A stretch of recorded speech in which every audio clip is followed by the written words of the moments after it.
Welcome back, my friends. In today's video, I am going to share with you how to make unas sopas de jamón y fideos, a Puerto Rican style ham and noodle soup.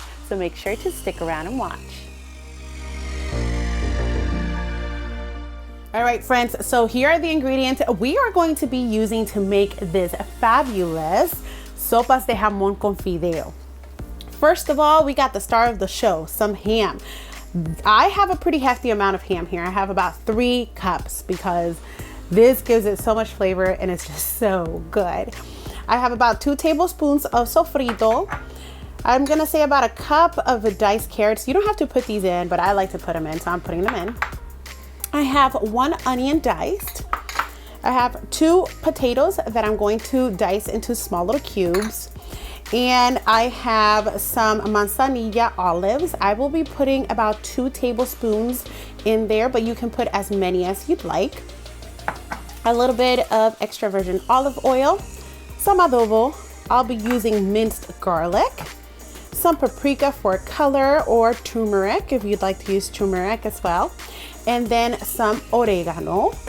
And then finally, at the end, we are going to be adding some of these fettuccine gluten-free noodles because I'm making mine gluten-free, but you are free to make yours with regular noodles. So I'm not gonna be using all this. I'm only gonna be using a little bit.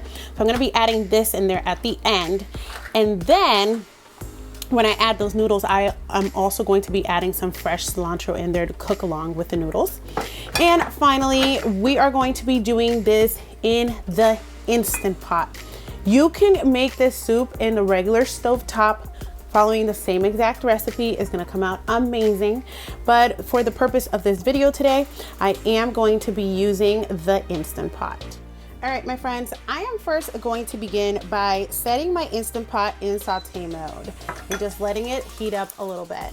I'm going to add a little bit of olive oil, about 1 to 2 tablespoons. That looks more like 1 tablespoon to me, just to saute my ham in.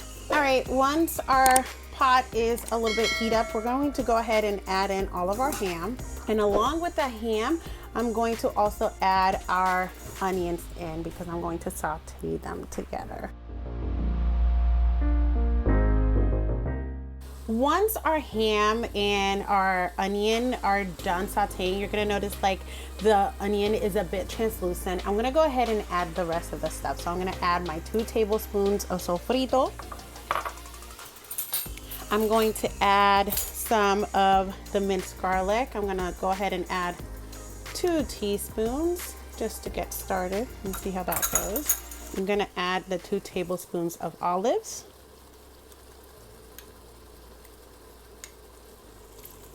Then in here, I have 1 teaspoon of oregano, 1 teaspoon of the paprika, and 1 teaspoon of the turmeric. I'm using the paprika and the turmeric as a replacement of the sazon.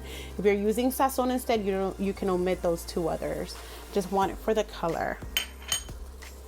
Now I'm gonna give everything a nice mixing.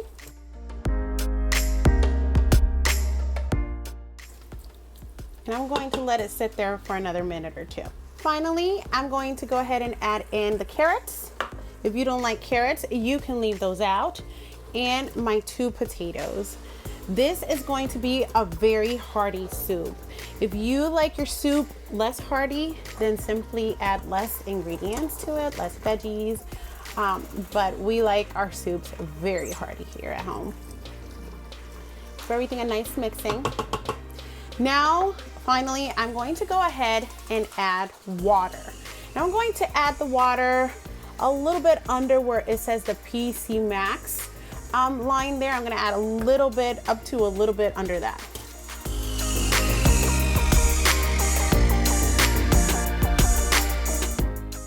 I'm not quite sure how many cups that is, but it's all gonna depend really on how many vegetables you use. So you see how it's right beneath the PC Max line right there. I'm just gonna put it up to there. If I need to add water later on, I will.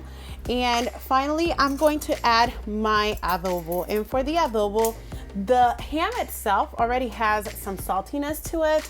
So for the adobo, I'm simply going to add, I believe 2 teaspoons should suffice. 2 teaspoons should be more than enough for this soup. I'm gonna give everything one final mixing, make sure everything is well integrated in there and that nothing is stuck to the bottom of the pot. You can always add more salt at the end after the soup is done. Personally, I like to salt a little bit on the lesser side and fix later if I have to, then have too much salt. Finally, I'm going to go ahead and put the lid on. I'm going to make sure that it is on seal. We're going to cancel the saute mode on the Instant Pot, and then we're going to click pressure cook, and we are going to let it cook for about 8 minutes on high pressure. It's going to take longer for this to come to pressure. So it's not just gonna be 8 minutes, it's just 8 minutes of cooking. So it's going to take a little bit longer than 8 minutes for it to be that it is done. However, after it is done cooking, we're still going to cook it for an additional few minutes in saute mode after it's done so that we can add our noodles in. We don't add our noodles until it's done with the 8 minutes of pressure. Now that it's done cooking, I'm gonna go ahead and release the remaining pressure. My friends, that took a while to depressurize. So we're gonna go ahead and open it up now, carefully, okay?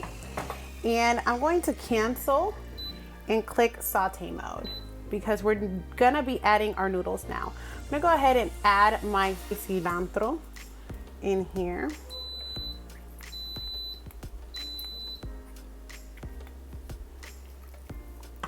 And then I'm going to go ahead and add my noodles. You can add whichever noodles you want. I'm simply adding the gluten-free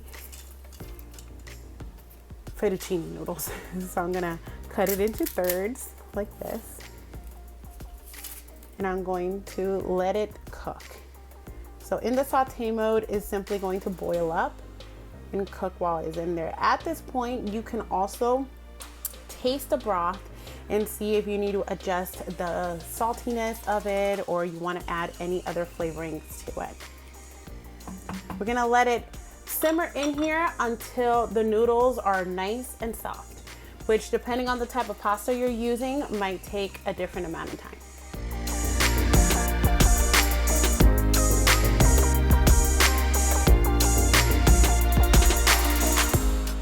Once the noodles are done cooking, it is time to serve this soup. This soup can be served with some tostones on the side or with some yummy pan sobao on the side as well.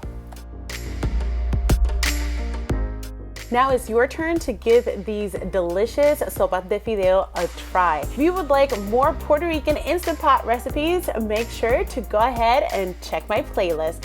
Thank you for watching, and I will see you next time. Bye!